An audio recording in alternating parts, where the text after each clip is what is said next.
नमस्कार, स्वागत है आपका एमपी तक पर। मैं हूं रवीश पाल सिंह। आज हम मौजूद हैं मध्य प्रदेश में कांग्रेस के सबसे मजबूत गढ़ माने जाने वाले छिंदवाड़ा शहर में, और यहां आने के पीछे का मकसद बिल्कुल साफ है। पंडित धीरेन्द्र कृष्ण शास्त्री अगले 3 दिनों तक छिंदवाड़ा में रहने वाले हैं, और छिंदवाड़ा यानी कमलनाथ का घर, छिंदवाड़ा यानी कांग्रेस सांसद, जो मध्य प्रदेश के इकलौते कांग्रेस सांसद है, नकुल नाथ का गढ़ छिंदवाड़ा, जहां पे पंडित धीरेन्द्र कृष्ण शास्त्री, जो कि इस समय देश भर में हिंदू राष्ट्र के आह्वान के जरिए सुर्खियों में रहते हैं, वो अगले 3 दिनों तक छिंदवाड़ा में राम कथा का आयोजन करने वाले हैं।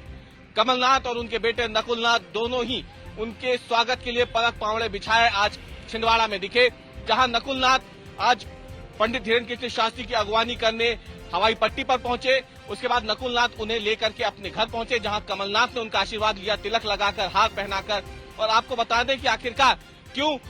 ये जो आयोजन है मध्य प्रदेश में पंडित धीरेन्द्र शास्त्री का, वो इसलिए ज्यादा महत्वपूर्ण हो जाता है क्योंकि ये पहली बार ऐसा हो रहा है जब कांग्रेस के किसी बड़े चेहरे ने पंडित धीरेन्द्र कृष्ण शास्त्री के रामकथा का आयोजन अपने इलाके में करवाया हो। इससे पहले भारतीय जनता पार्टी के तमाम बड़े नेता जो हैं वो पंडित धीरेन्द्र कृष्ण शास्त्री की कथा का आयोजन करवा चुके हैं, जिनमें शिवराज सरकार के कैबिनेट मंत्री भी शामिल हैं। सुर्खी से गोविंद सिंह राजपूत हों,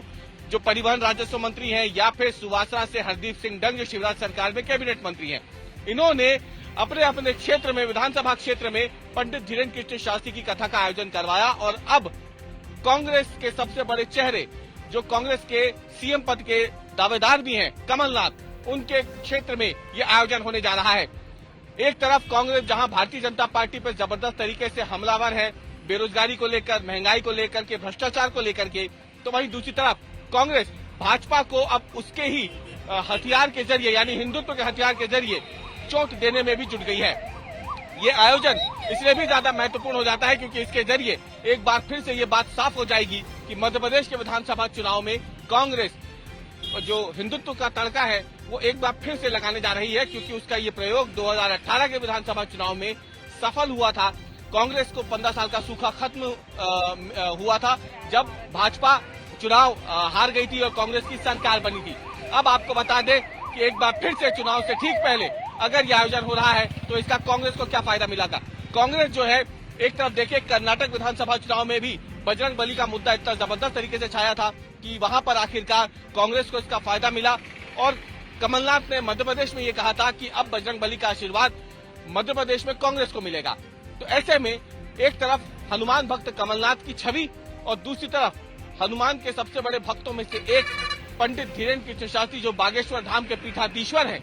बागेश्वर सरकार, उनकी कथा का आयोजन। यानी कांग्रेस जहां एक तरफ ऋचा गोस्वामी के जरिए अलग अलग विधानसभाओं में शिव महापुराण राम कथा का आयोजन करवा रही है, हनुमान चालीसा का पाठ हो रहा है, तो वहीं दूसरी तरफ पंडित धीरेन्द्र कृष्ण शास्त्री की बड़ी राम कथा का आयोजन होगा।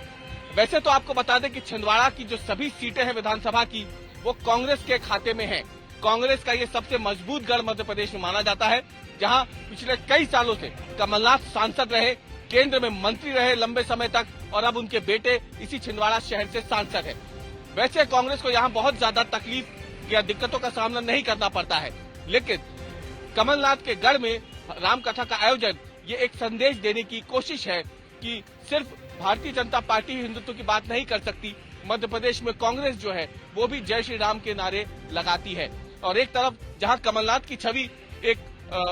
बड़े पॉलिटिकल लीडर के रूप में है, तो दूसरी तरफ उनकी छवि हनुमान भक्त यानी धर्म प्रेमी व्यक्ति के रूप में भी मध्य प्रदेश में देखी जाती है। कमलनाथ सरकार में कई ऐसे बड़े काम हुए थे, जिसमें गौशालाओं बनाने का काम शुरू किया था,